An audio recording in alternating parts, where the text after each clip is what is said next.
महाराज जी, आजकल वृद्धा आश्रमों में माता पिता और असहाय बुजुर्गों की संख्या दिन प्रतिदिन बढ़ती जा रही है। जिन लोगों ने अपने बच्चों का पाल पोस कर इतना बड़ा किया, अब उनको अकेलापन और तिरस्कार का सामना करना पड़ता है। महाराज जी, परिवारों में ये अकेलापन महाराज जी क्यों बढ़ता जा रहा है?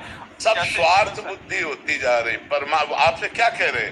धर्म अगर का धर्म का पालन करे तो हर पुत्र का कर्तव्य है कि जब तुम सोचने लायक नहीं थे, लघुशंका करने का ज्ञान नहीं था, तब तुम्हें अपनी गोद में लघुशंका करते हुए भी तुम्हारा पालन पोषण किया माँ ने।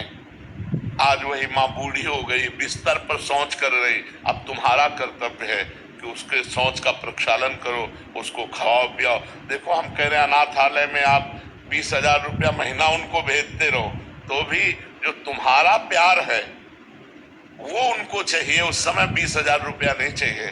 जब माँ को दुलार करके, पिता को दुलार करके, बातचीत करके खवाओ पियाओगे, वो सुख जो उनको मिलेगा वो रुपये से सुख नहीं मिलेगा, वो अनाथालय में रखने से नहीं मिलेगा। अच्छा, आज आप अपने माता पिता को अनाथालय में रख रहे हो, तो कल तैयारी आप भी रखो, क्योंकि तुम्हारे लड़के देख रहे हैं ना, दादा दादी अनाथालय में हैं। जैसे आचरण करोगे तो ब्याज सहित मिलेगा ना। इसलिए हमें चाहिए कि अपने माता पिता को मातृ देवो भव, पितृ देवो भव, भगवान के समान आदर दिया गया है माता पिता का। हाँ, हम ऐसे आचरण करें, ऐसा व्यवहार करें माता पिता से कि उनको सुख मिले। यार, बड़ा विचित्र समय है, बहुत विचित्र समय है। कोई सुनने के लिए तैयार नहीं। उनको बूढ़ों की सेवा करना मतलब भार लग रहा है, और ये समझ में नहीं आ रहा कि जवानी बुढ़ापा में तुम्हारी भी बदलेगी। तब तुम क्या करोगे जब तुम्हारे साथ ऐसा बर्ताव होगा? तो आजकल के नौजवान बच्चे धर्म को कहाँ समझ रहे हैं। अगर समझे तो बूढ़े माता पिता को ऐसा कष्ट ना दें।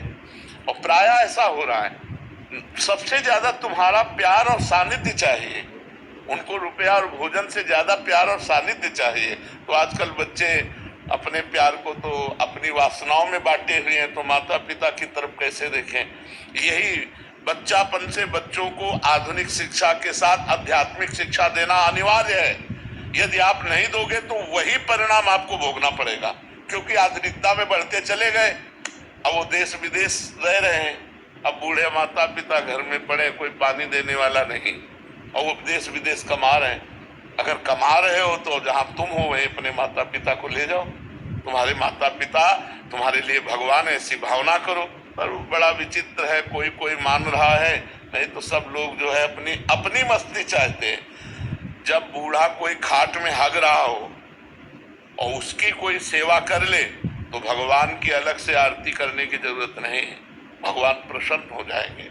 और उस बूढ़े को आपने कष्ट दिया और देवालय में जाके ऐसे नमस्कार करते हो तो भगवान प्रसन्न होने वाले नहीं। इसलिए हमें चाहिए अपने घर रूपी मंदिर में माता पिता रूपी भगवान की आराधना करनी चाहिए।